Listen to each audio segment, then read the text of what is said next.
What's up, guys? So today we have this 2008 Toyota Tundra with the 5.7 that has intermittent starting issues.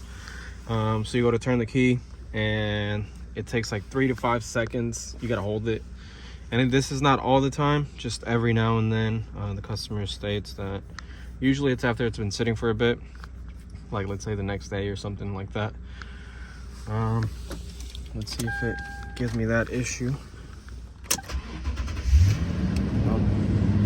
Like I said, this is kind of an intermittent issue. To me, I believe that this has to do with the crankshaft. It gives you a crankshaft position sensor code and a camshaft position sensor code. When it does have this issue, you get the check engine light, traction control. And I believe this is due to the wrong size battery. He states that this started happening after they replaced the battery. I've also seen some Tundras do this when a door is left open, a light is left on, or anything along those lines.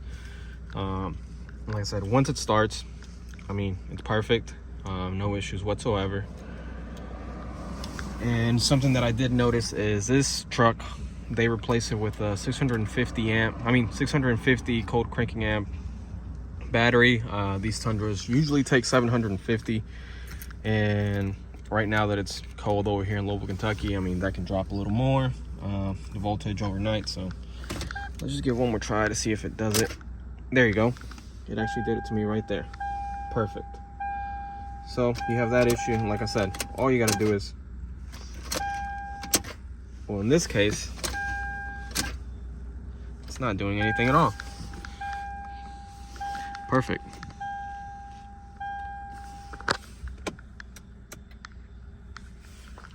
Let's see what codes it gives me. And there you go. Wow, it has not given me these codes at all.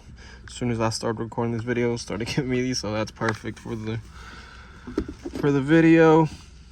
But like I said, you can take a look at the codes. Pretty much all the camshaft position sensors and the crankshaft. So if you have an issue along these lines, and like I said, this is almost 100% due to the battery. I just turned it on and I turned it off. I left the lights on, the high beams on, just to test the battery voltage. 11.2. Still nothing. Let me see if maybe deleting the codes, because like I said, this is the first time that it actually doesn't want to turn on. Well, it'd probably help if I have the ignition on. Clear codes. And the battery voltage is at 11. There's that issue. And like I said, we're nearing 2024. Battery is from 2021. And as you can see, cold cranking amps right there. 650.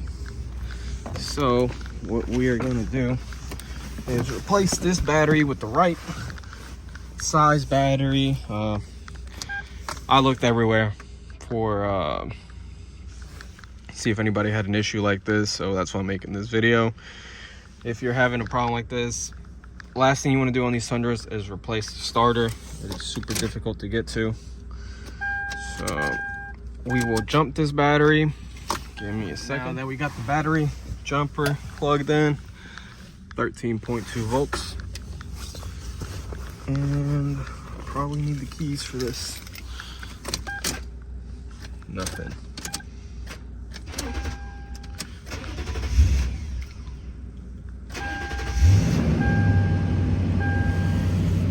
There you go. Let's read the codes.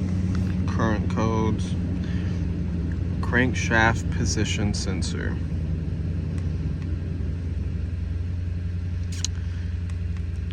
So let's go ahead and delete these codes.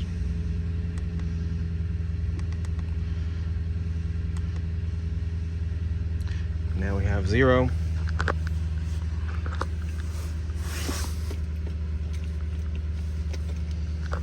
should be able to turn off the truck, start it right back up with no problems whatsoever. And all the lights went away. So let's get this battery replaced. And like I said, this is pretty certain this is what the issue is. So if you have a 2008 Tundra and you're having an issue like that, before you go changing all these sensors, because this truck was actually another shop and they replaced pretty much all the camshaft and the crankshaft position sensor code. I mean the sensor, and the truck's still the same. So check your battery size, make sure you have the right size. If this just kind of happens overnight, make sure that your battery voltage is good, you didn't leave a door open or anything along those lines, and that should fix your issue. But let's get this new battery in there. Just as a quick follow-up video, got the new battery in there. Turn this thing off. 12 volts. That's what the battery should be at. And put the key in ignition on. High beam should drop it a little, but it should definitely not be in like the 10.1 like it was before. And go to crank it. And the problem should be fixed. No codes whatsoever. Just to verify that, let's go on here. Codes, current codes, absolutely nothing. And in the last video, all I did was turn it off, take the key out, turn it back on. And last time it wouldn't start because of the voltage drop, but as you can see, there you go. No lights, no nothing.